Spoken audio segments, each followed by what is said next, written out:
നമസ്കാരം. പെൺമനസിന്റെ പുതിയൊരു അധ്യായത്തിലേക്ക് എല്ലാവർക്കും സ്വാഗതം. പോലീസ് ജോലിക്കൊപ്പം അഭിനയ രംഗത്തും സജീവമായിക്കൊണ്ടിരിക്കുന്ന പാലാ പോലീസ് സ്റ്റേഷനിലെ ASI നിസ PS ആണ് പെൺമനസിന്റെ ഇന്നത്തെ അതിഥി. സിനിമകളിലും ഷോർട്ട് ഫിലിമുകളിലും നാടകത്തിലും അഭിനയിച്ചു കഴിഞ്ഞു ഈ പോലീസ് ഉദ്യോഗസ്ഥ. നിസ PSന്റെ വിശേഷങ്ങളിലേക്ക്.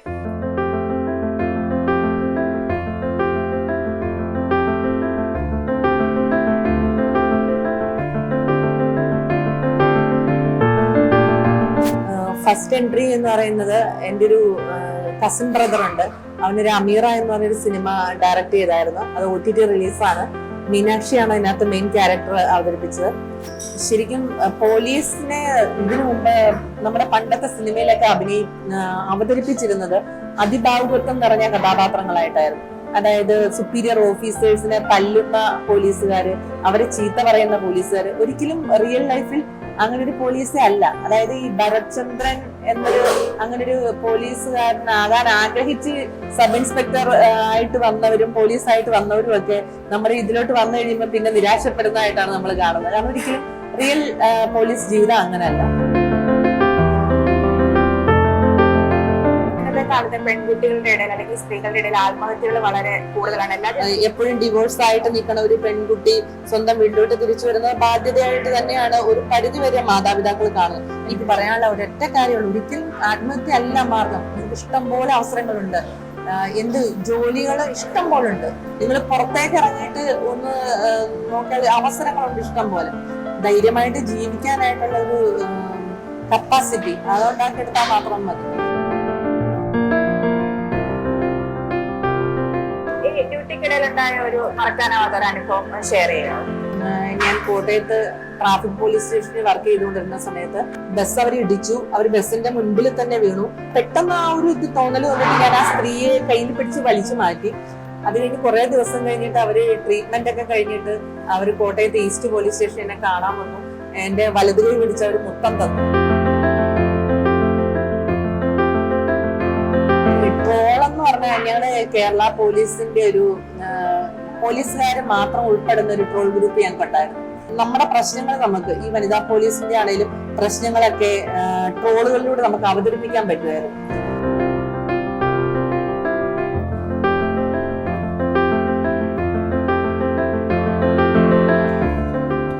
നമസ്കാരം, എൻ്റെ പേര് നിസ എന്നാണ്. ഒഫീഷ്യൽ നെയിമാണ് നിസ.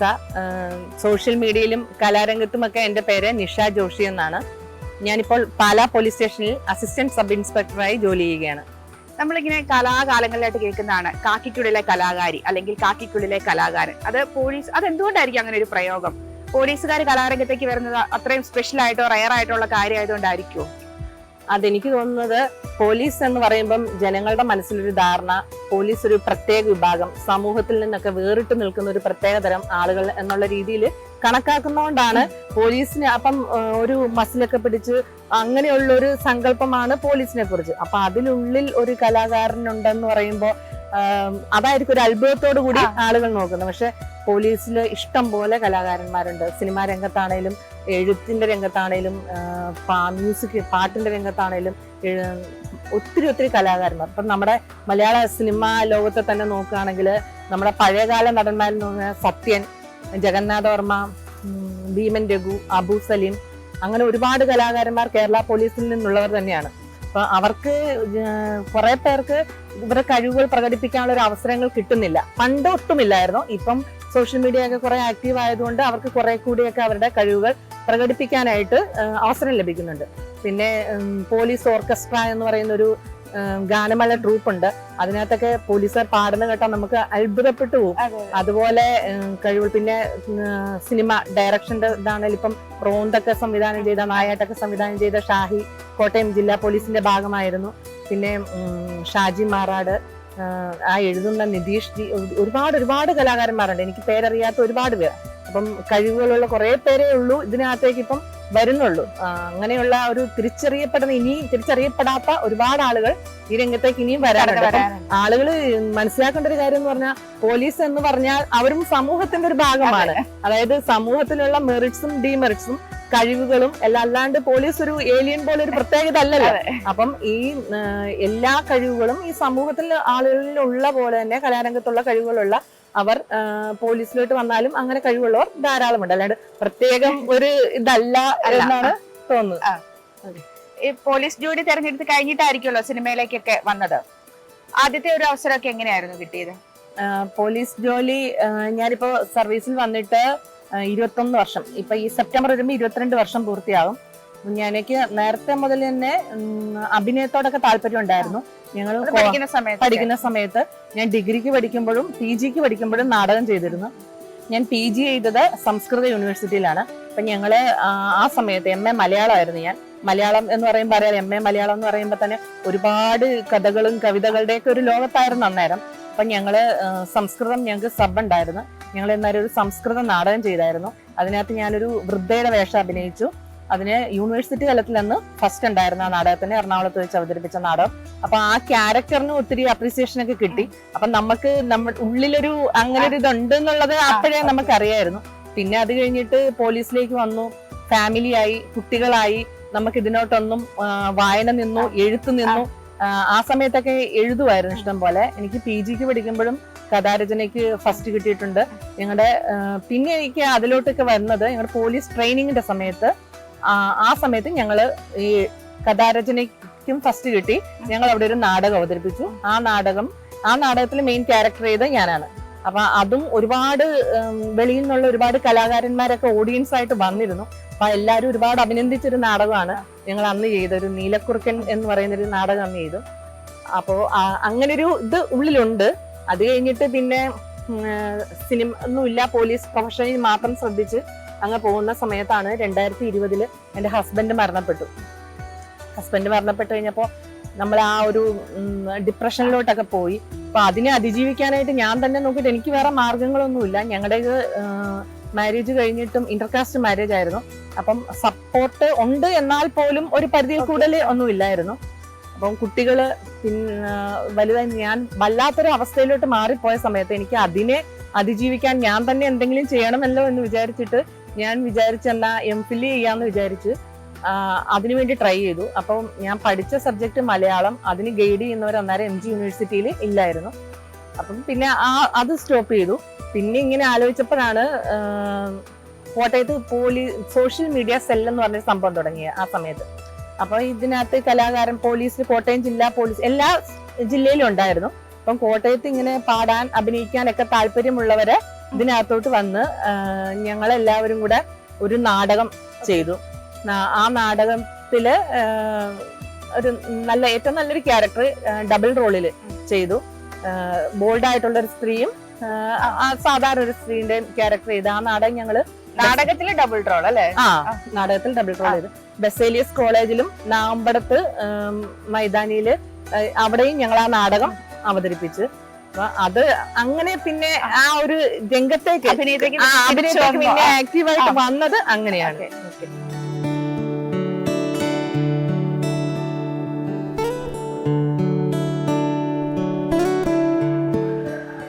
നാടകങ്ങളിലും ഷോർട്ട് ഫിലിമുകളിലും ഒന്നും മാത്രമല്ല, സിനിമയിലും തന്നെ അഭിനയിച്ചിട്ടുണ്ടല്ലോ. എങ്ങനെയായിരുന്നു അവസരം കിട്ടിയത്? ഏത് സിനിമയിലൊക്കെ ഇതുവരെ അഭിനയിച്ചത്? ഞാനിപ്പോ 6ഓളം സിനിമയിൽ അഭിനയിച്ചു. ഫസ്റ്റ് എൻട്രി എന്ന് പറയുന്നത് എൻ്റെ ഒരു കസിൻ ബ്രദർ ഉണ്ട്, അവനൊരു അമീറ എന്ന് പറഞ്ഞൊരു സിനിമ ഡയറക്ട് ചെയ്തായിരുന്നു. അത് OTT റിലീസാണ്. മീനാക്ഷിയാണ് അതിനകത്ത് മെയിൻ ക്യാരക്ടർ അവതരിപ്പിച്ചത്. അതില് ഒരു SIയുടെ റോള് ഉണ്ടായിരുന്നു. അപ്പൊ അതവൻ എന്നോട്, കസിൻ ബ്രദറാണ്, ഇതിനകത്ത് അഭിനയിക്കുന്നുണ്ടോ എന്ന് ചോദിച്ചു. അങ്ങനെ നമ്മുടെ ജീവിതത്തിലും ചെയ്യണം അത് തന്നെയാണല്ലോ. വലിയ ചെറിയ ഒരു കുറച്ച് സീനൊക്കെ ഉണ്ടായിരുന്നുള്ളൂ. അതാണ് ഫസ്റ്റ് എൻട്രി എന്ന് പറയുന്നത്. അമീറയാണ്. ആരേ അബ്ദു? ഞാനാണ് സാർ. നിങ്ങളുടെ ആരേ ഈ കുട്ടികള്? നിങ്ങൾ ഈ കുട്ടികളെ കൊണ്ട് നിർബന്ധപൂർവ്വം പണിയെടുപ്പിക്കുകയാണെന്നൊരു പരാതി കിട്ടിയിട്ടുണ്ടല്ലോ. അയ്യോ സാർ, അങ്ങനെയൊന്നുമില്ല. ഈ കുട്ടികൾക്ക് രക്ഷകർത്താക്കൾ ആരുമില്ലേ? കൂടെ ഒരു സ്ത്രീ ഉണ്ടായിരുന്നു. കുറച്ചു ദിവസം മുമ്പ് അവർ മരിച്ചുപോയി. എന്തായാലും നിങ്ങൾ സ്റ്റേഷൻ വരെ വരണം. പോയി വണ്ടി കയറ്. രണ്ടാമത്തെ സിനിമ വന്നത് ഒരു അവസ്ഥാന്തരങ്ങൾ എന്ന് പറഞ്ഞൊരു അതും OTT ആയിരുന്നു. അതിനകത്ത് ഒരു ക്രിസ്ത്യൻ, ഒരു പ്രായമുള്ള ഏജ്ഡ് ആയിട്ടുള്ള ഒരു ചട്ടയും മുണ്ടൊക്കെ കൊടുത്ത ഉള്ളൊരു ക്രിസ്ത്യൻ സ്ത്രീയുടെ വേഷമാണ് ഇത്. ഞാൻ വളരെ ഇഷ്ടപ്പെട്ട് ചെയ്തൊരു വേഷമായിരുന്നു അത്. കാരണം എന്താന്ന് പറഞ്ഞാൽ പോലീസിൽ ഇതിൽ നിന്ന് മാറി വ്യത്യസ്തമായിട്ടൊരു വേഷം എന്ന രീതിയിൽ എനിക്കത് ഇഷ്ടപ്പെട്ട് ചെയ്തായിരുന്നു. അതിനെ ഒരു അവാർഡൊക്കെ കിട്ടിയായിരുന്നു. അത് കഴിഞ്ഞിട്ട് മൂന്നാമത് ചെയ്തത് കൊള്ള എന്ന് പറയുന്ന സിനിമയാണ്. അതിനകത്തും പോലീസ് വേഷമായിരുന്നു. ഒരു ഇൻവെസ്റ്റിഗേഷൻ ത്രില്ലർ ആയിരുന്നു അത്. അതിനകത്ത് ത്രൂ ഔട്ട് ഉണ്ടായിരുന്നു. അത് കഴിഞ്ഞിട്ട് ഹെവൻ എന്ന് പറയുന്ന ഒരു സിനിമ ചെയ്തു. സിനിമയെ ഡയറക്ട് ചെയ്തത് സുബ്രഹ്മണ്യം എന്ന് പറയുന്നത് സുബ്രഹ്മണ്യം എന്ന CI സാറായിരുന്നു. സാർ എന്റെ സ്ക്രിപ്റ്റ് ആയിരുന്നു. സാറിനെ വിളിച്ചു. അങ്ങനെ ഹെവൻ എന്ന് പറഞ്ഞ സിനിമയിൽ റോൾ ചെയ്തു. അത് കഴിഞ്ഞിട്ട് ഒരു ചോലവിസ്കി എന്ന് പറഞ്ഞ സിനിമയിലെ SIയുടെ റോൾ ചെയ്തു. ആ സിനിമ റിലീസായിട്ടില്ല. ആറാമത് ചെയ്തത് ആസാദി എന്ന് പറഞ്ഞ സിനിമയാണ്. അതിപ്പോ തിയേറ്ററിൽ റിലീസായി. ഇപ്പം മനോരമ മാക്സിലും വന്നിട്ടുണ്ട്. ആറാമത്തെ ഫിലിമാണ് ആസാദി. അതിനകത്തും പോലീസ് വേഷമാണ്, ഒരു ഹെഡ് കോൺസ്റ്റബിളിന്റെ വേഷമാണ് ചെയ്തത്. ഈ സിനിമയിലും പോലീസ് സ്റ്റേഷനിൽ തന്നെ തുടർച്ചയായിട്ട് കിട്ടുന്നത് സന്തോഷമാണോ അതോ? സിനിമയിൽ ഒരിക്കലും സന്തോഷമല്ല. കാരണം പോലീസ് വേഷം അത് നമ്മൾ ഫസ്റ്റ് ടൈം 1-2 സിനിമ ചെയ്തത് കൊണ്ട് ആളുകൾ പിന്നെയും സിനിമയിൽ അറിയാവുന്നവര് അതിനകത്തൊരു പോലീസ് റോളുണ്ട് അങ്ങനെ പറയുന്നതാണ്. ആക്ച്വലി എനിക്ക് വേറെ അല്ലാത്ത ക്യാരക്ടർ ചെയ്യാനാണ് താല്പര്യം. ഞാൻ കൊള്ള സിനിമയായപ്പോ ഞാൻ പറഞ്ഞിരുന്നു ഇനി ഞാൻ പോലീസ് വേഷം ചെയ്യണില്ല എന്ന്. പക്ഷെ അത് കഴിഞ്ഞിട്ട് ആസാദി വിളിച്ചു കഴിഞ്ഞപ്പം വീണ്ടും പോയി ചെയ്തു. എന്നാലും എനിക്ക് വേറെ ക്യാരക്ടർ ചെയ്യാനാണ് താല്പര്യം. ഈ പോലീസുകാരുടെ ജീവിതകഥ പറയുന്ന ഒരുപാട് സിനിമകൾ വന്നിട്ടുണ്ട്. മാഡത്തിന് അതിൽ ഏറ്റവും റിലേറ്റബിൾ ആയിട്ട് തോന്നിയിട്ടുള്ള സിനിമകൾ ഏതൊക്കെയാണ്? ശരിക്കും പോലീസിനെ ഇതിനു മുമ്പ് നമ്മുടെ പണ്ടത്തെ സിനിമയിലൊക്കെ അവതരിപ്പിച്ചിരുന്നത് അതിഭാവുകത്വം നിറഞ്ഞ കഥാപാത്രങ്ങളായിട്ടായിരുന്നു. അതായത് സുപ്പീരിയർ ഓഫീസേഴ്സിനെ തല്ലുന്ന പോലീസുകാര്, അവരെ ചീത്ത പറയുന്ന പോലീസുകാര്. ഒരിക്കലും റിയൽ ലൈഫിൽ അങ്ങനെ ഒരു പോലീസേ അല്ല. അതായത് ഈ ഭരത്ചന്ദ്രൻ അങ്ങനെ ഒരു പോലീസുകാരനാകാൻ ആഗ്രഹിച്ച് സബ് ഇൻസ്പെക്ടർ ആയിട്ട് വന്നവരും പോലീസായിട്ട് വന്നവരും ഒക്കെ നമ്മുടെ ഇതിലോട്ട് വന്നു കഴിയുമ്പോൾ പിന്നെ നിരാശപ്പെടുന്നതായിട്ടാണ് നമ്മൾ കാണുന്നത്. കാരണം ഒരിക്കലും റിയൽ പോലീസ് ജീവിതം അങ്ങനെയല്ല. അങ്ങനെ കുറെയൊക്കെ ഒരു നാച്ചുറൽ ആയിട്ട് തോന്നിയത് ആക്ഷൻ ഹീറോ ബിജു വന്നപ്പം ഭയങ്കര റിലേറ്റബിൾ ആയിരുന്നു. ക്ലൈമാക്സ് സീൻ ഒഴികെ ബാക്കിയെല്ലാം സ്റ്റേഷനിൽ നടക്കണ ദൈനംദിനം നടക്കണ സംഭവങ്ങൾ തന്നെയാണ് ആ സിനിമയിൽ വന്ന്. പിന്നെ അത് കഴിഞ്ഞിട്ട് നായാട്ട് കറക്റ്റ് ഞങ്ങൾ പോലീസുകാർക്കെല്ലാം വളരെയധികം ഒരു അവരിൽ ഒരാളായിട്ട് തന്നെ തോന്നി. കാരണം ആ ലീവ് മേടിക്കാൻ ചെല്ലുമ്പോൾ ആ ഒരു ഇതൊക്കെ നമ്മള് സ്ഥിരം കാണുന്ന ഒരു ഇതൊക്കെ തന്നെയായിരുന്നു. പിന്നെ ഇപ്പോഴാണ് റോന്തിലും പിന്നെ ഒരു ലെനെ അഭിനയിച്ച ഒരു സിനിമ ശരിക്കും ഒരു വനിതാ പോലീസിന്റെ കറക്റ്റ് ഒരു ഇതായിട്ട് എനിക്ക് തോന്നിയത്. പോലീസുകാരൻ തന്നെയാണ് അത് ഡയറക്ട് ചെയ്തിരിക്കുന്നത്. അതിനകത്ത് അഭിനയിച്ചിരിക്കണം പോലീസുകാരാണ്. അപ്പൊ ആ സിനിമ നമുക്ക് അല്ലാതെ വനിതാ പോലീസൊക്കെ കാണുമ്പോൾ ഭയങ്കരമായിട്ട് നമുക്കത് ഇതാണ് സിനിമ വനിത എന്ന് പറയുന്ന സിനിമ. അങ്ങനെ കുറച്ച് സിനിമകളൊക്കെ ഉള്ളൂ. ഇനി വരുന്നുണ്ടെന്ന് പോലീസ് ആയിട്ടുള്ള, കാരണം പോലീസിൽ നിന്നുള്ളവർ തന്നെ പോലീസ് ജീവിതം അറിയാവുന്നവർ തന്നെ എഴുതുകയും ഡയറക്ട് ചെയ്യുകയും ചെയ്യുന്നു. ഇപ്പം ഷാഹിയെ പോലുള്ളവര്, കോട്ടയം ജില്ലാ പോലീസിന്റെ ഭാഗമായിരുന്നു ഷാഹി. ഇപ്പൊ VRS എടുത്തു. അപ്പൊ അവർക്ക് കുറച്ചുകൂടി അറിയാം പോലീസിനുള്ളിൽ ഇങ്ങനെയൊക്കെ ആണെന്നുള്ളത്. അതുകൊണ്ട് അല്ലാണ്ട് ഇപ്പം നമ്മുടെ രഞ്ജി പണിക്കരോ വേറെ ആരെങ്കിലും ഒക്കെ ആണെങ്കിൽ ഇതുപോലെ ഭയങ്കരമായിട്ട് ശോഭിക്കുന്നതും പിന്നെ അല്ലെങ്കിൽ പിന്നെ അവതരിപ്പിച്ചുകൊണ്ടിരുന്ന കഥാപാത്രങ്ങൾ പറഞ്ഞാൽ ഭയങ്കര കോമഡി ക്യാരക്ടറാണ്. ഇന്ദ്രൻസിനെയോ മാമുക്കോയൊക്കെ ആയിരുന്നു പോലീസ് കോൺസ്റ്റബിൾ ആക്കുണ്ടായിരുന്നത്. അപ്പൊ ഇത് രണ്ടും അല്ല പോലീസ്. ഈ മറ്റേ ഭരത്ചന്ദ്രനുമല്ല ഈ കോമഡി ഇതുമല്ല. അതിന്റെ ഇടയിലുള്ള യഥാർത്ഥ പോലീസിനെ ശരിക്കും സിനിമയിലോട്ട് ഇപ്പോഴാണ് വന്നു തുടങ്ങിയത്. ഒരു പൊടിക്ക് ഇഷ്ടക്കൂടുതൽ എന്തിനോടാണ്? പോലീസ് ജോലിയോടാണോ അഭിനയത്തിനോടാണോ? തീർച്ചയായിട്ടും പോലീസ് ജോലിയോട് തന്നെയാണ്. കാരണം എന്റെ ബേസ് എന്ന് പറയുന്ന പോലീസിന്റെ ജോലി തന്നെയാണ്. ഞാൻ ആഗ്രഹിച്ചു വന്ന പ്രൊഫഷനാണിത്. ഞാൻ ആകെപ്പാടെ ഒരേ ഒരു PSC ടെസ്റ്റ് എഴുതിയിട്ടുള്ളൂ. അത് ഈ പോലീസിന്റെ എക്സാം ആണ്. എനിക്ക് അത് കിട്ടി. ആഗ്രഹിക്കാതെ വരുന്ന ഒരുപാട് പേരുണ്ട് കേട്ടോ. ഒരു ജോലിയും കിട്ടാത്തതുകൊണ്ട് പോലീസ് ആകുന്ന ഒരുപാട് പേരുണ്ട്. പിന്നെ ഇതിൽ നിന്ന് വന്നിട്ടും വേറെ എന്തെങ്കിലും കിട്ടിയാൽ ചാടിപ്പോവാനായിട്ട് നിൽക്കണവരുമുണ്ട്. പക്ഷെ ഞാൻ വേറെ ഒരു ടെസ്റ്റും പോലീസിൽ വന്നതിന് മുൻപോ പോലീസിൽ വന്നതിന് ശേഷമോ എഴുതിയിട്ടില്ല. ഞാൻ ആഗ്രഹിച്ചു വന്നതായതുകൊണ്ട് തന്നെ എനിക്ക് എപ്പോഴും ഇഷ്ടം പോലീസിനോട്, ആ ജോബിനോട് തന്നെയാണ്. ഈ പോലീസുകാരുടെ ഒരു സ്ട്രെസ് അല്ലെ ടെൻഷൻ എന്നൊക്കെ പറയും, നമുക്ക് എല്ലാവർക്കും അറിയാം അത് എത്രത്തോളം ആണെന്നുള്ളത്. അപ്പൊ ഈ കലകൾ പൊതുവെ ടെൻഷൻ കുറയ്ക്കും എന്നൊക്കെയാ പറയുന്നത്. അത് മാഡത്തിന്റെ കാര്യത്തിൽ എങ്ങനെയാ? സ്ട്രെസ് കുറയ്ക്കാനാണോ അതോ ഇതെല്ലാം കൂടെ കൂടിയിട്ട് മൊത്തത്തിൽ ടെൻഷനാണോ? അതിനെ കുറിച്ച് പറയുമ്പോൾ എന്തായാലും എല്ലാ കലകളും പോലീസിനല്ല എല്ലാ കലകളും എല്ലാവർക്കും സ്ട്രെസ് റിലീഫ് തന്നെയാണ്. അപ്പൊ നമുക്ക് മ്യൂസിക് തെറാപ്പി തന്നെയില്ലേ? ഒരു പാട്ട് കേട്ടാൽ, രോഗികൾ പാട്ട് കേട്ടാൽ അത് പെട്ടെന്നൊരു റിലാക്സേഷൻ വരുന്നെന്ന് പറയുന്നത്. അപ്പം അത് തീർച്ചയായിട്ടും റിലാക്സ് തന്നെയാണ്. നമ്മുടെ പോലീസിൽ ഒരുപാട് ആത്മഹത്യകൾ, അതായത് കോൺസ്റ്റാബിളറി തലത്തിലാണേലും സുപ്പീരിയർ ഓഫീസേഴ്സിന്റെ ഇടയിലാണേലും ഒരുപാട് ആത്മഹത്യകളുടെ എണ്ണം വളരെ കൂടുതലാണ്. ഇപ്പം ആഴ്ചയിൽ ഒരു പോലീസ് ആത്മഹത്യയെങ്കിലും റിപ്പോർട്ട് ചെയ്യപ്പെടുന്നുണ്ട്. ജോലിയുടെ സ്ട്രെസ് ഉണ്ട്. കാരണം ആവശ്യത്തിന് സ്ട്രെങ്ത് ഇല്ലാതെ വരുമ്പോൾ നമുക്ക് ഒരുപാട് കേസുകൾ കൈകാര്യം ചെയ്യേണ്ടി വരും. വേറെ അല്ലാതെ ഒരുപാട് അതർ ഡ്യൂട്ടികൾ വരും. പണ്ടത്തെ ക്രൈമുകളല്ല ഇപ്പോൾ ഉള്ളത്. പണ്ടെന്ന് പറയുമ്പം സൈബർ ക്രൈമുകളില്ല, പിന്നെ ഇതുപോലെ ഇത്രയും പോക്സോ കേസുകളോ അങ്ങനെയുള്ള സൈബർ ക്രൈംസ് കേസുകൾ ഒരുപാട് വരുന്നുണ്ട്. അപ്പോ അങ്ങനെയുള്ള കേസുകളുടെ രീതി തന്നെ മാറിപ്പോയി. പണ്ട് സ്ത്രീകൾ കുറ്റവാളികളാകുന്ന ക്രൈമുകൾ കുറവായിരുന്നു. ഇപ്പം ഏതൊരു ക്രൈം എടുത്താലും 1 2 സ്ത്രീകൾ അതിനകത്ത് ഇൻവോൾവ് ആണ്. അങ്ങനെ ആ രീതികൾ തന്നെ മാറിപ്പോയി. ഇപ്പം സ്ട്രെസ് എന്തായാലും സ്ട്രെസ് ഇല്ലെന്ന് പറയാൻ പറ്റില്ല. ഈ ജോലിയുടെ ഒരു ഭാഗമായിട്ട് കുറെ സ്ട്രെസ്സുകളുണ്ട്. അപ്പം ആത്മഹത്യകളൊക്കെ കൂടുന്നുണ്ട്.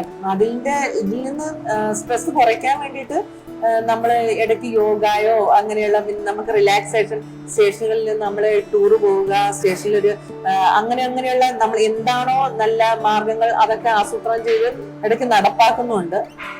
തീർച്ചയായിട്ടും കലാരംഗത്തൊക്കെ ഉള്ളവർക്ക് ഇതുപോലുള്ള പ്രോത്സാഹനമൊക്കെ നൽകിയാൽ അവർക്ക് എന്തായാലും സ്ട്രെസ് കുറെ ഒരു പരിധി വരെ അതിൽ നിന്നൊരു റിലീഫ് കിട്ടുമെന്നാണ് തോന്നുന്നത്. പിന്നെ ഈ കലാകാരന്മാരൊക്കെ പൊതുവെ സോഫ്റ്റ് ഹാർട്ടഡ് ആയിട്ടുള്ള ആൾക്കാരാണ്. അവർക്ക് പെട്ടെന്ന് മനസ്സരിയും, അങ്ങനെയൊക്കെ ഒരു പറച്ചിലുകളുണ്ട്. പോലീസുകാരാണെങ്കിൽ അങ്ങനെ പാടില്ല, അവർക്ക് കുറച്ച് ഗൗരവം വേണം, അങ്ങനെയൊക്കെയാണല്ലോ. നാം ഇതിൽ ഏത് കാറ്റഗറി പെടുന്നതാണ്? പോലീസിന്റെ ആപ്തവാക്യം എന്ന് പറയുന്നത് മൃദുഭാവേ ദൃഢകൃത്യ എന്നുള്ളതാണ്. നമ്മൾ പോലീസ് ട്രെയിനിങ്ങിന്റെ ചെല്ലുന്ന സമയത്ത് തന്നെ നമ്മുടെ മനസ്സിൽ പതിഞ്ഞു പോകുന്നതാണ് മൃദുഭാവം ദൃഢകൃത്യം എന്നുള്ളത്. പിന്നെ ഈ സമൂഹത്തിലെല്ലാ കലാകാരന്മാരെല്ലാം നമ്മുടെ അലിഞ്ഞു പോകുന്ന ഹൃദയമുള്ളവരാണെന്ന് പറയാൻ പറ്റില്ല, അല്ലാത്തവരുണ്ട്. പോലീസിലാണേലും ഞാൻ പറയില്ലേ, സമൂഹത്തിൽ നിന്ന് വേറിട്ട് തിരുത്താനായിട്ട് പറ്റില്ലല്ലോ പോലീസിനെ. ഇപ്പം സമൂഹത്തിന്റെ ഉള്ള മെറിറ്റ്സും ഡിമെറിറ്റ്സും എല്ലാം പോലീസിനുണ്ട്. ഈ കലാകാരന്മാര് അല്ലാത്ത ഇതിനകത്താണേലും വേറെ ഡിപ്പാർട്ട്മെന്റിലുള്ള ആണേലും എങ്ങനെയാണോ അവര് ആ ഒരു രീതിയിൽ തന്നെ ഇതിലും പോലീസ് ഡിപ്പാർട്ട്മെന്റിലുള്ളവരും. അല്ലാണ്ട് കലാകാരനായതുകൊണ്ട് സോഫ്റ്റ് ആകും അല്ലെങ്കിൽ ഭയങ്കര അങ്ങനെയൊന്നുമില്ല.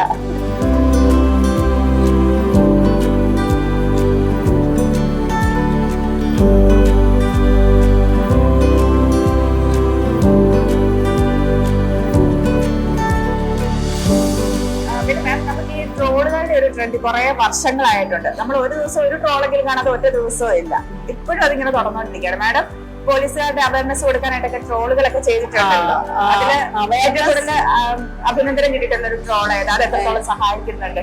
ട്രോൾ എന്ന് പറഞ്ഞു കഴിഞ്ഞാൽ കേരള പോലീസിന്റെ ഒരു പോലീസുകാർ മാത്രം ഉൾപ്പെടുന്ന ഒരു ട്രോൾ ഗ്രൂപ്പ് ഞങ്ങൾക്ക് ഉണ്ടായിരുന്നു. കാരണം എന്താ പറഞ്ഞാൽ ഈ ട്രോള് പബ്ലിക്കിന് മനസ്സിലായില്ല. പിന്നെ പോലീസിന്റെ ഇടയ്ക്കുള്ള ചില വേർഡുകളും ചില കാര്യങ്ങളും അതിനെ കുറിച്ചൊക്കെ ട്രോൾ വന്നാൽ പബ്ലിക്കിന് അത് മനസ്സിലായില്ല. അപ്പം പോലീസുകാർ മാത്രം അതിനകത്ത് ഉണ്ടായിരുന്നത്.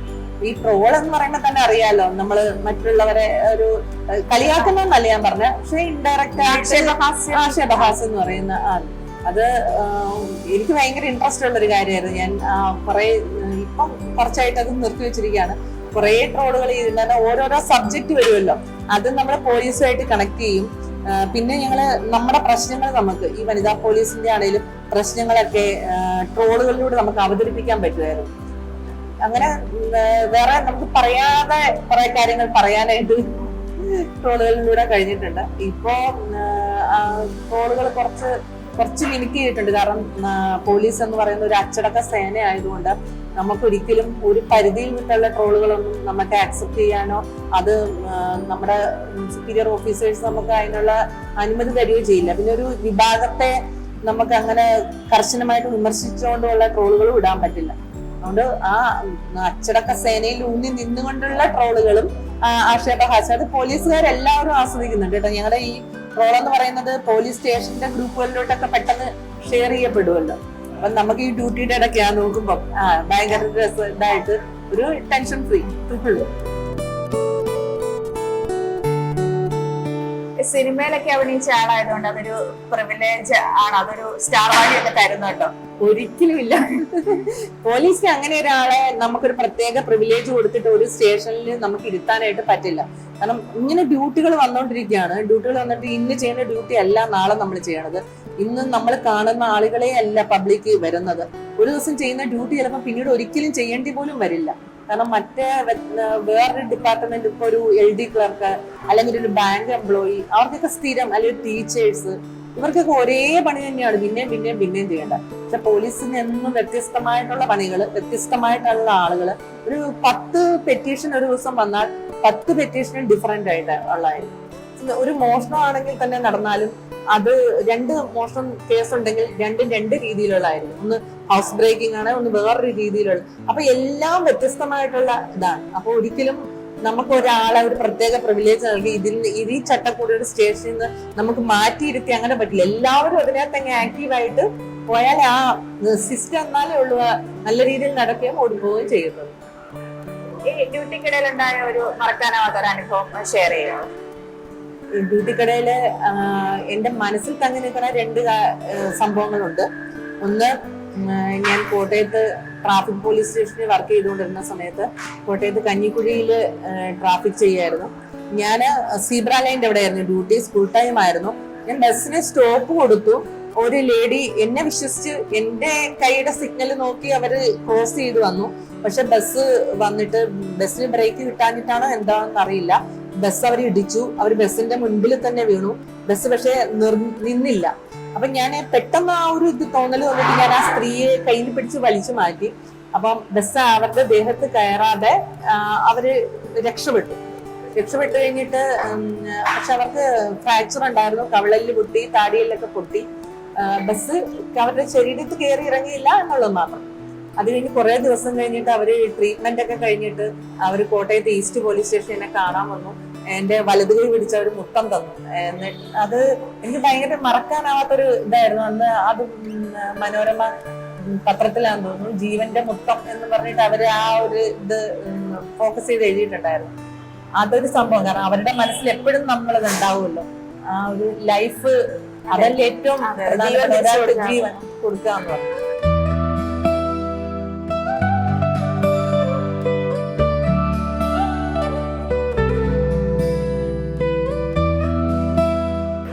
വള്ളംകളിയിലൊക്കെ പങ്കെടുത്തതായിട്ട് ഇങ്ങനെ കേട്ടിട്ടുണ്ടായിരുന്നു, അത് ശരിയാണോ? ഞങ്ങള് വനിതാ പോലീസിന്റെ ടീം ഉണ്ടായിരുന്നു നെഹ്റു ട്രോഫി വള്ളംകളിയില്. 2022 നെഹ്റു ട്രോഫി വള്ളംകളിയിലെ ടീമിൽ ഞാനും ഉണ്ടായിരുന്നു. ഞങ്ങൾ 1.5 മാസം ആലപ്പുഴയിൽ വെച്ചായിരുന്നു ഞങ്ങൾക്ക് ട്രെയിനിങ്. തകഴി എന്ന് പറഞ്ഞ സ്ഥലത്ത് 1.5 മാസം ട്രെയിനിങ് കഴിഞ്ഞിട്ട് ഞങ്ങള് പുന്നമടക്കായലിൽ നെഹ്റു ട്രോഫിയിൽ പങ്കെടുത്ത് വനിതാ ടീമിൽ ഫസ്റ്റ് മേടിച്ച് ട്രോഫിയിൽ മുത്തമിട്ടായിരുന്നു. ആ ഒരു നല്ല അനുഭവമായിരുന്നു.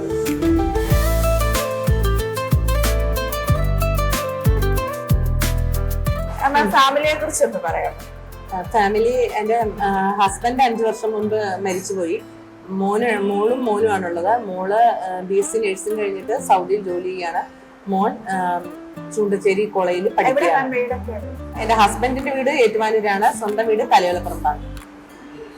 സൊസൈറ്റിയിലെ വേറൊരു വലിയ പ്രശ്നമാണ് ലഹരിയുടെ ഉപയോഗം. ഒരുപാട് കാര്യങ്ങൾ അതിന് വേണ്ടിയിട്ട് ചെയ്യുന്നുണ്ട്, ശരിയാണ്. എന്നാൽ പോലും നമ്മളൊരു ക്രൈമിന്റെ ഹിസ്റ്ററി പരിശോധിച്ചാൽ അതിൽ 95% എനിക്ക് ലഹരി നമുക്കറിയാം പണ്ടത്തെക്കാൾ വളരെയധികം ഇപ്പോൾ കൂടുതലാണെന്നുള്ള നമ്മള് പതുക്കെ പറയേണ്ട കാര്യമല്ല, എല്ലാവർക്കും അറിയാവുന്ന ഒരു കാര്യമാണ്. പണ്ടൊക്കെ ഒരു മദ്യപിക്കുന്നത് ഒളിച്ചും പാത്തൊക്കെ ആയിരുന്നെങ്കിൽ ഇന്ന് വീട്ടിലിരുന്ന് കൂട്ടുകാരോടൊപ്പം പാരന്റ്സിനോടൊപ്പം മദ്യപിക്കുന്ന ഒരു കൾച്ചറിലോട്ട് വന്നു. എന്ത് ഫംഗ്ഷൻ ആണെങ്കിലും മദ്യമില്ലാത്തൊരു ഫംഗ്ഷൻ ഇല്ലാത്ത അവസ്ഥ വന്നു. പിന്നെ ഈ സ്കൂളുകളും കോളേജുകളൊക്കെ കേന്ദ്രീകരിച്ച് ലഹരി കച്ചവടങ്ങളൊക്കെ നമ്മൾ എത്രയോ എക്സൈസ് പോലീസൊക്കെ നിരന്തരം ശ്രമിച്ചിട്ടും നമുക്ക് അതിൽ കൂടുതൽ വ്യാപനം ഉണ്ടാവുന്നുണ്ടെന്നുള്ളത് സത്യമാണ്. പോലീസ് ഒരുപാട് എക്സൈസും ഒക്കെ ഒരുപാട് കാര്യങ്ങളൊക്കെ ചെയ്യുന്നുണ്ട് ഇതിനു വേണ്ടിയിട്ട് എല്ലാ സ്കൂളിലും. ഇപ്പം പാലായെ സംബന്ധിച്ചാണ് 68 സ്കൂളിലേക്കും ഓരോ പോലീസുകാരനെ വെച്ചിട്ട് ആ സ്കൂളിന്റെ കാര്യങ്ങൾ നോക്കാനും ഒക്കെയായിട്ട് നിയോഗിച്ചിട്ടുണ്ട്. അപ്പൊ എന്ത് ഇൻഫർമേഷൻ ആണെങ്കിലും ആ പോലീസുകാരനോട് ഷെയർ ചെയ്യാം. പിന്നെ യോദ്ധാവ് പോലുള്ള കേരള പോലീസിന്റെ പ്രോജക്റ്റുകളുണ്ട്. ലഹരിക്കെതിരെ നമ്മൾ ഒരുപാട് ബോധവൽക്കരണ ക്ലാസ്സുകളും ഒരുപാട് പ്രോഗ്രാമുകളൊക്കെ നടക്കുന്നുണ്ട്. പിന്നെ പേരൻസും കൂടുതൽ ശ്രദ്ധിക്കുക എന്നുള്ളത് അതിനകത്ത് പറയാനായിട്ടുള്ളത്. നിരന്തരം സ്വന്തം കുട്ടികളെ അവര് വാച്ച് ചെയ്യുക എന്നുള്ളതാണ് അതിനകത്ത് പറയാനായിട്ടുള്ളത്. പിന്നെ മാം, ഇന്നത്തെ കാലത്ത് പെൺകുട്ടികളുടെ ഇടയിൽ അല്ലെങ്കിൽ സ്ത്രീകളുടെ ഇടയിൽ ആത്മഹത്യകൾ വളരെ കൂടുതലാണ്. എല്ലാ ജെൻഡറിലും ഉണ്ട്. എന്നാലും നമ്മുടെ സ്ത്രീകൾക്കായിട്ടുള്ള ഒരു പ്രോഗ്രാമും കൂടി ആയതുകൊണ്ട് ഞാൻ ചോദിക്കുന്നതാണത്. അപ്പൊ അത് ഗാർഹിക പീഡനം കൊണ്ടോ അല്ലെങ്കിൽ പരീക്ഷയിൽ തോറ്റതുകൊണ്ടോ പ്രേമനൈരാശ്യം ഒരുപാട് കാരണങ്ങളുണ്ട്. അത് എന്തുകൊണ്ടായിരിക്കും? ഈ ഒരു വിഷയത്തെ കുറിച്ച് മാം എന്താണ് പറയുന്നത്? നമ്മുടെ ഇപ്പോഴും നമ്മൾ ഈ ഓരോ ആത്മഹത്യ വരുമ്പോഴും വിവാഹത്തിലെ ആത്മഹത്യകൾ വരുമ്പോഴും നമ്മൾ കുറെ നാള് സോഷ്യൽ മീഡിയ ചർച്ച ചെയ്യും. ഡിവോഴ്സ്ഡ് ഡോട്ടറാണ്, ഡെഡ് ഡോട്ടറിനെക്കാളും നല്ലതെന്നുള്ള ക്യാപ്ഷൻ ഇടും, എല്ലാം ചെയ്യുമെങ്കിലും നമുക്കറിയാം സമൂഹത്തിൽ ഇപ്പോഴും കാതലായ മാറ്റങ്ങളൊന്നും വന്നിട്ടില്ല എന്നുള്ളത്. എപ്പോഴും ഡിവോഴ്സ് ആയിട്ട് നിൽക്കണ ഒരു പെൺകുട്ടി സ്വന്തം വീട്ടിലോട്ട് തിരിച്ചു വരുന്ന ബാധ്യതയായിട്ട് തന്നെയാണ് ഒരു പരിധി വരെ മാതാപിതാക്കൾ കാണുന്നത്. ഇപ്പൊ അതിന് എനിക്ക് മാറ്റം വന്നിട്ടുണ്ടോന്ന് അറിയില്ല. കാരണം കഴിഞ്ഞ ദിവസം ഒരു സംഭവം അങ്ങനെ ഉണ്ടായി. ഒരു അച്ഛനും അമ്മയും, പ്രായമായ അച്ഛനും അമ്മയും അതിന്റെ ബന്ധുക്കളും കൂടെ സ്റ്റേഷനിൽ വന്നിട്ട് എന്നോട് പറഞ്ഞു, തലേന്ന് രാത്രി അവരുടെ മോളെ ഹസ്ബൻഡ് ഒരുപാട് ഉപദ്രവിച്ചു, അവൻ ഞങ്ങള് മോളെ തിരിച്ച് കൊണ്ടുപോകാൻ വന്നാണ്, പക്ഷെ വിളിച്ചിട്ട് ഇവള് ചെല്ലുന്നില്ല, മോള് ചെല്ലുന്നില്ല. അപ്പൊ അവര് പരാതിയായിട്ട് വന്നതാണ്. അപ്പൊ ഞാൻ മോളെ വിളിച്ചു കഴിഞ്ഞപ്പോ മോള് ഇവരുടെ കൂടെ ചെല്ലാൻ തയ്യാറാകുന്നില്ല, ഒരവസരവും കൂടി അയാൾക്ക് കൊടുക്കാം മാം എന്നാണ് പറഞ്ഞത്. സ്റ്റേഷനിൽ പോലും അവർ വരാൻ തയ്യാറാകുന്നില്ല. അപ്പൊ ഇങ്ങനെയുള്ള പരാതിയിൽ നമ്മൾ ഇവരെ വിളിച്ചു വരുത്തിയാലും ഈ പെൺകുട്ടി എനിക്ക് കേസില്ല എന്ന് പറഞ്ഞാൽ, എനിക്ക് പരാതിയില്ല എന്ന് പറഞ്ഞാൽ നമ്മൾ അവിടെ നിസ്സഹായരായി പോകും. അപ്പൊ എന്തുകൊണ്ടോ ഒരു ഈ പെൺകുട്ടികൾക്കൊരു ഒന്നുകിൽ ഇമോഷണൽ ഒരു അറ്റാച്ച്മെന്റ് ഇയാളോട് കിടക്കുന്നോ, ട്രോമ ബോണ്ടിങ്, അത് കറക്റ്റ് തന്നെ അതോട്. അപ്പം വിട്ടു പോരാനായിട്ട് പറ്റുന്നില്ല. ഇപ്പൊ ഈയിടെ ഉണ്ടായ അതുല്യയുടെ സൂയിസൈഡിലൊക്കെ എടുത്ത് നോക്കുകയാണെങ്കിലും നമുക്ക് അറിയാനായിട്ട് പറ്റും. വീട്ടുകാര് അക്സെപ്റ്റ് ചെയ്യാൻ തയ്യാറാണ്. ഇപ്പം നമ്മളെപ്പോഴും ഇപ്പൊ പറയുന്നുണ്ട്, നിങ്ങളുടെ സ്വന്തം വീടിന്റെ ഒരു മുറി കല്യാണം കഴിച്ച പെൺകുട്ടികൾക്ക് വേണ്ടി ഒഴിച്ചിട്ടേക്കാനൊക്കെ പറയുന്നുണ്ട്. പക്ഷെ തിരിച്ചു വരുമ്പോൾ ഉള്ള അവരുടെ പിന്നത്തെ ഉള്ള ഒരു ചോദ്യം ചെയ്യലുകളോ സമൂഹത്തിന്റെ കുറ്റപ്പെടുത്തലുകളോ അല്ലെങ്കിൽ കുട്ടികളെ എങ്ങനെ വളർത്തുമെന്നുള്ള ആശങ്കയോ അങ്ങനെ എന്തെല്ലാമോ വീണ്ടും അവിടെ പിടിച്ചു നിർത്താനായിട്ട്. അത് മാത്രമല്ല, ചിലപ്പോ ഈ ലഹരിക്കടിമയായിട്ടുള്ള ഈ മദ്യപിക്കണ ഭർത്താവാണെങ്കിൽ ഇന്ന് രാത്രി മദ്യപിച്ചിട്ട് വന്ന് ഒരുപാട് തല്ലി കഴിഞ്ഞിട്ട് പിറ്റേന്ന് രാവിലെ ചക്കര പൊന്നിയെന്നൊക്കെ വിളിക്കുമ്പോ പെൺമനസ്സെന്ന് പറയുന്ന പിന്നെ സോഫ്റ്റ് ആവുമല്ലോ. അപ്പൊ വീണ്ടും ഇവരോട് ക്ഷമിക്കാനും വീണ്ടും തുടർന്നു പോരാനും ഇവര് തയ്യാറാകും. എനിക്ക് പെൺകുട്ടികളോട് പറയാനുള്ള ഇപ്പോഴത്തെ കുറെ മാറ്റങ്ങളുണ്ട് കേട്ടോ. കാരണം 18 വയസ്സിലൊന്നും കല്യാണം കഴിക്കുന്നത് വളരെ റെയറാണ്. കാരണം പേരൻസ് ബോധം ഉണ്ടായി, കുട്ടികൾക്ക് ബോധം ഉണ്ടായി. അപ്പം അവര് സ്വന്തം കാലിൽ നിന്ന്, ഇപ്പൊ എന്റെ മോള് തന്നെയാണെങ്കിലും ഇപ്പം സ്വന്തമായിട്ട് ജോലിയായി, അവള് ഞാൻ പറഞ്ഞോളാം, കല്യാണത്തിന്റെ ടൈം ആകുമ്പോൾ ഞാൻ പറഞ്ഞോളാം എന്നുള്ളൊരു രീതിയിലേക്ക് വന്നു. പക്ഷെ നമുക്ക് പണ്ട് ആ സ്വാതന്ത്ര്യം ഇല്ലായിരുന്നു. 80-90കളിലൊന്നും ആ സ്വാതന്ത്ര്യം ഇല്ലായിരുന്നു. 18 ആയാൽ പുരം നിറഞ്ഞു, അല്ലേ? പുരം നിറഞ്ഞു നിൽക്കണതിന് എങ്ങനെയെങ്കിലും ഒക്കെ ഒഴിപ്പിക്കണം, അങ്ങനെ ഒരു കൺസെപ്റ്റ് ആയിരുന്നു അത്. ഇന്ന് പക്ഷെ ആ രീതിയിൽ മാറിയിട്ടുണ്ട്. പെൺകുട്ടികൾ എപ്പോഴും എന്നും ഇന്ന് പറയാൻ തുടങ്ങിയല്ല, പണ്ടുകാലം മുതലേ പറയാൻ തുടങ്ങിയാണ്, നമ്മൾ ബോൾഡാണ്, സ്വന്തം കാലിൽ നിൽക്കാൻ പഠിക്കണം, സ്വന്തമായിട്ട് അഭിപ്രായം ഉണ്ടാവണം. വീട്ടുകാർ സ്വീകരിച്ചില്ലെങ്കിലും നിങ്ങൾക്ക് അവിടെ തുടരാൻ പറ്റിയില്ലെങ്കിൽ നിങ്ങൾക്ക് ഇഷ്ടം പോലെ വേറെ അവസരങ്ങളുണ്ട്. കഴിഞ്ഞ ദിവസം ഒരു ഹസ്ബൻഡ് ഉപദ്രവിച്ച് 2 കുട്ടികളുമായിട്ട് ആശ്രയമില്ലാതെ വന്ന ഒരു സ്ത്രീനെ നമ്മുടെ ഗവൺമെന്റ് ഷെൽട്ടറുകളുണ്ട്. കുട്ടിയെ 2 കുഞ്ഞുങ്ങളെ ആയിട്ട് നമ്മൾ അവിടെ കൊണ്ടാക്കി. അവർക്ക് അവിടെ കുറച്ച് നാൾ കഴിഞ്ഞിട്ട് അവർക്ക് അവിടെ എന്തെങ്കിലും സ്വയം തൊഴിലുകളോ തയ്യലോ ഒക്കെ ചെയ്തിട്ട് അവർക്ക് അവിടെ ജീവിക്കാനുള്ള അവസരങ്ങളുണ്ട്. അപ്പൊ നിങ്ങള് നേരെ എനിക്ക് പറയാനുള്ളത്, കല്യാണം കഴിഞ്ഞ സ്ത്രീകളോടാണ്, ഒരിക്കലും നിങ്ങൾ കുഞ്ഞുങ്ങളെയും കൂട്ടി റെയിൽവേ പാളത്തിലേക്കോ പുഴയിൽ ചാടാനോ, ഈ 2 സംഭവം നമ്മുടെ കോട്ടയം ജില്ലയിൽ ഉണ്ടായതാണല്ലോ, ഒരിക്കലും അതല്ല ചെയ്യേണ്ടത്. നിങ്ങൾക്ക് പരിഹാരമുണ്ട്.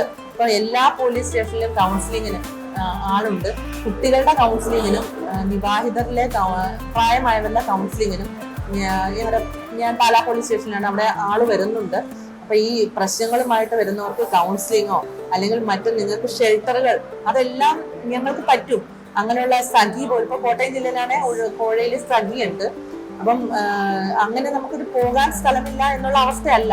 പിന്നെ നമുക്ക് ജീവിക്കാനായിട്ട് ഇഷ്ടംപോലെ അവസരങ്ങളുണ്ട്. എന്തുമാത്രം നമ്മൾ കണ്ണു തുറന്ന് നോക്കിയാൽ മതി, ഇല്ലേ?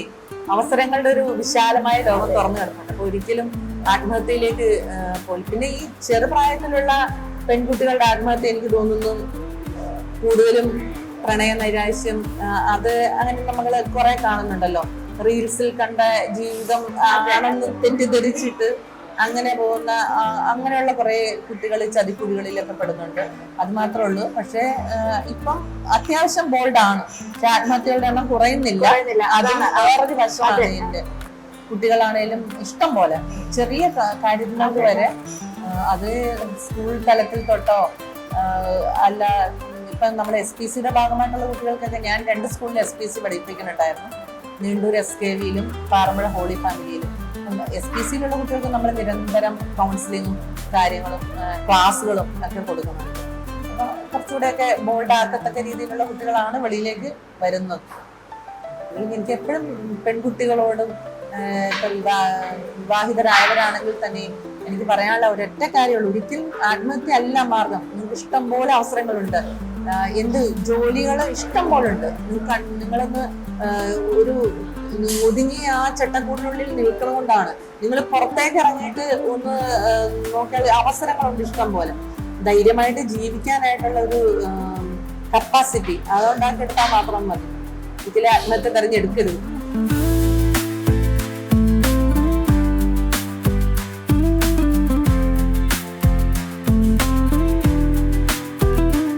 പെൺമനസ്സിന്റെ ഇന്നത്തെ അധ്യായം ഇവിടെ പൂർണ്ണമാവുന്നു. മറ്റൊരു അതിഥിയുമായി വീണ്ടും കാണാം. നമസ്കാരം.